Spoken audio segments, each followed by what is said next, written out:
2 years. Then I got there 5 years. They said to me, before we started, and that's a true story, before the project started. Celine Dion's son was destined to take her path. Everyone anticipated that he would sing. Everyone anticipated that he would remain in the music industry. But René Charles had other plans. At 24, he finally revealed the truth about what he's been doing behind closed doors. His family kept it under wraps for years. His mother was apprehensive. His deceased father would have been surprised.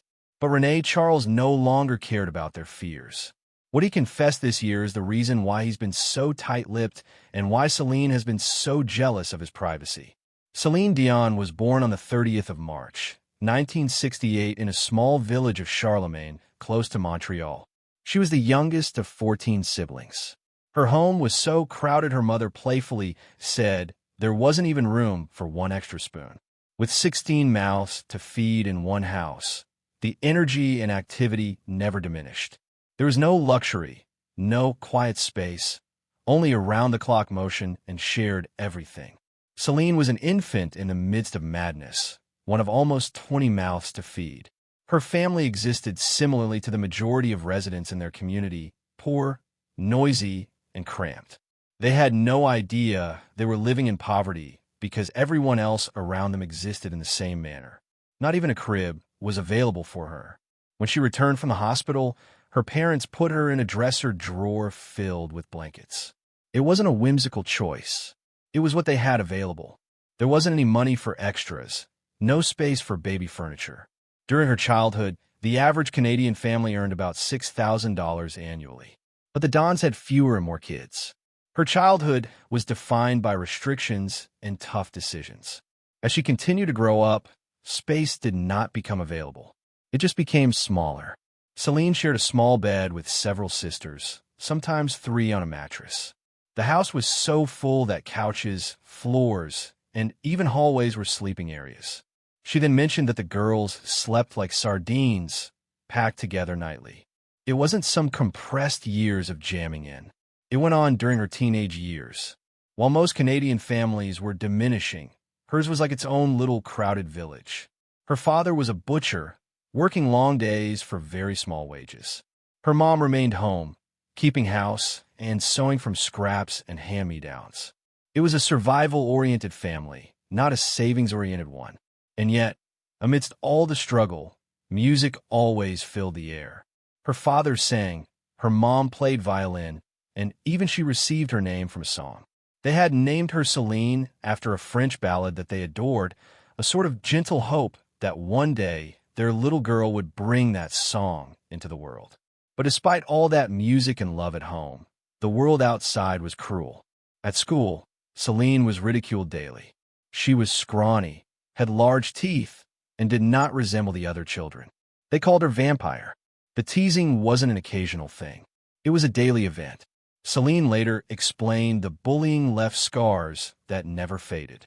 She recalled the fear she experienced walking into class, knowing full well what lay in store. Childhood photos from that era depict a reserved girl who appeared uncertain, a girl attempting to fade away. When she started singing publicly as an adolescent, the bullies didn't stop. Local newspapers jeered at her appearance and nicknamed her K9 Dion due to her teeth. She was a kid, but grown-up reporters got in on the act. She was making waves for her voice, but the press was all about her looks.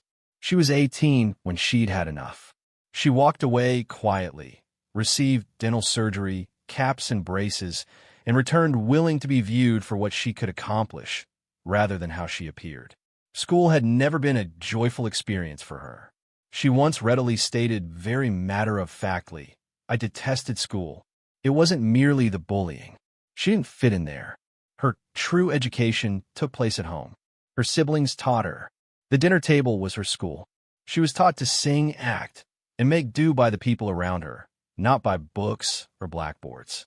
When finances were poor, the Dion family did not quit. They started a band, literally. The 14 children were all included. They referred to themselves as Dion's family and played in local establishments throughout Quebec. Celine was 5 years old when she performed in her parents' piano bar. She wasn't seen as a novelty. She was an integral part of the act. She had written her own song and recorded a demo by age 12. She made her first public performance at her brother Michel's wedding in 1973. It was more than having fun, it was survival. The performances brought in the money. And most importantly, they provided Celine with a platform. Where the schoolyard diminished her, the family basement protected her. After school, she would not spend time with friends. She'd race home and immerse herself in music with her brothers and sisters. Their basement was her sanctuary. It was alive and boisterous, with instruments and laughter and song. It was there that Celine found her voice. It was where she made pain into power. Each note she sang was a means of resisting the world that ridiculed her. In June of 1980, a young girl entered a small, local studio with her family. They had managed to scrape together enough money to record a demo. It wasn't elaborate, a few basic songs written with the assistance of her mother and brothers. She was that age when most children were learning to balance on a bike. But for this girl, there was something different to concern herself with: music. That day, in front of her family, she sang into the mic at a recording studio and unwittingly made the first step on a journey that would one day impact hundreds of millions. What was initiated in a kitchen one day would ring out from stadiums around the globe. Her mother, Terrace, not only believed in her singing voice, she bet everything on it. She put their family home up as collateral just so she could send that demo to a guy by the name of René Angel. She picked him because he was handling Quebec's most well-known singer, Jeanette Reno, and Celine idolized her. But they could only afford to send one tape. If it ended up in the wrong hands or was discarded in the garbage, it would all be finished. The Dons had 14 children. Their father was a baker. It wasn't a gamble. It was all they had. And somehow the recording made it. René listened. He didn't hear a song. He heard something he never heard before. He said later it was the greatest voice of his life. Some claim he wept. Others say he sat in stunned silence. What he did next astonished everyone. He put his own home, then worth more than $100,000, up for mortgage to pay for her career. A 12-year-old girl with zero experience on the stage. Friends said he was crazy, but he didn't listen. He believed, and by 1983, she was already a star in Quebec. By 1988, she had won Eurovision. She was just beginning. They did not stage their first encounter as a grand audition. When the Dion family showed up, René did not even have a real microphone. He gave her a pencil and told her, "Imagine you're singing to a full stadium." She did not delay. She took a pencil and stood there, singing Senate Crev. To her life, René could not bear to hear what he was hearing. Later, he told her she sang as if there were 10,000 people in the room. In fact, there were only a few relatives and a manager. But that was the clincher for her future. Between the ages of 13 and 18, Celine recorded 9 French-language albums. Most teens were stressing about exams or school dances. Celine was recording one hit after another. At 15, she made history in France as the first Canadian artist to get a gold record there. The track was D'amour Uditi. Celine Dion was just 18 when she had a secret that she couldn't share with anyone. She had fallen head over heels in love with her manager, René Angel, who was 44. The difference in age would have been sufficient to cause rumors on its own, but it went beyond that.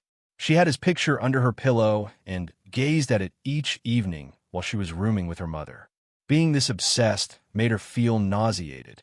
She fantasized about him. She couldn't sleep at night. She knew it couldn't happen. René was already divorced twice.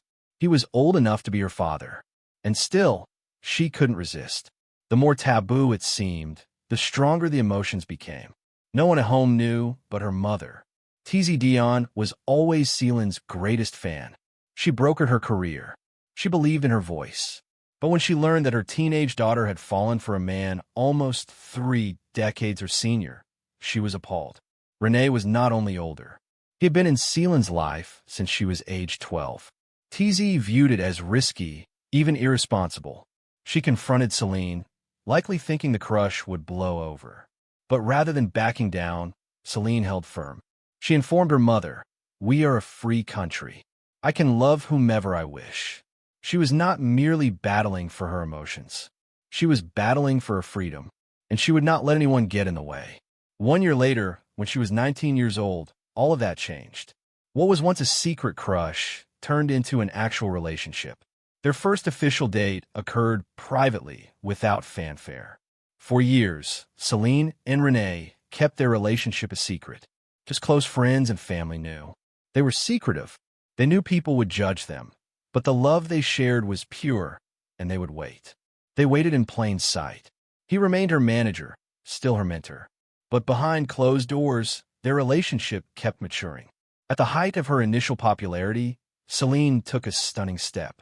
She vanished from the spotlight for 18 months. It wasn't a scandal, it was a strategy. She capped her teeth, redid her hair, learned fluent English. She didn't want to be a child star anymore. She wanted to be international. The hiatus started in late 1986. And when she came back, she was totally transformed. Her voice didn't change, but her look did, and the world took notice. And then that night, that altered her existence. On the 30th of April in 1988, in front of over 600 million viewers, Celine Dion won the Eurovision Song Contest. She was 20 years old. The performance was charged. She performed for Switzerland, not Canada, and it wasn't an issue. When the results of the last ballots were announced, Switzerland beat out the UK by 1 point, 137 to 136. Her slim victory made her a household name throughout Europe overnight. Ne Part Paso was the final French song title to win the competition, and Celine, having been a shy Quebec teenager, was now a continental celebrity. In 1990, she took her greatest leap forward. Her debut English-language album, Unison, revolutionized everything. It sold more than 1.2 million copies in the United States alone and became platinum. In Canada, it was certified 7 times platinum. The single hit, Where Does My Heart Beat Now, reached number 5 on the Billboard Hot 100. For a French singer, that was practically unheard of. But Celine made it seem so easy. The album gave her Juno Awards for Album of the Year and Female Vocalist of the Year. She was no longer merely a success in Canada. She was tapping into the international pop scene, and quickly. Her first big American TV gig was later that same year on The Tonight Show with Jay Leno. When Leno saw her sing live, he turned directly to the camera and foresaw that she would have a remarkable career. That did count. No one had ever spoken such words to a new French-Canadian singer. And yet, it actually proved to be perfectly accurate. That single moment on television paved the way for her throughout the entire United States. 2 years on, the Wall Street Journal, traditionally business and finance-oriented, referred to her as a once-in-a-generation voice. Such an endorsement from such a serious source shocked even her staff. She wasn't being likened to pop stars any longer. She was being placed alongside legends. Her voice had become her calling card, strong, pure, and unforgettable, and critics were finally giving her the recognition she deserved. Then came the night of March 30th, 1992, her 24th birthday. Celine stepped onto the Academy Award stage to perform Beauty and the Beast with Peabo Bryson. The song had just won an Oscar and a Grammy. She sang it live before Hollywood's A-list, and her performance brought the show to a halt. That same evening, she released her next English-language album. The stir was immediate. Within 24 hours, she was invited onto The Tonight Show again. And by then,